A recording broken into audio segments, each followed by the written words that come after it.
first point I would like to demonstrate is located just behind your earlobe. This point is called windscreen. The earlobe is right over here.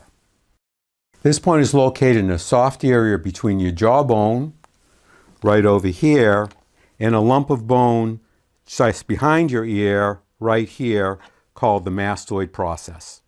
This point can be very tender and there is no need to push hard. On the skull model, the jawbone is right over here and the mastoid process is right here. And the point we're looking for is the soft area in between, right here. Push in to find a point that is sensitive, sore, tender, or painful. That is the point. Massage this area with moderate pressure in a circular motion for 1 to 2 minutes like this.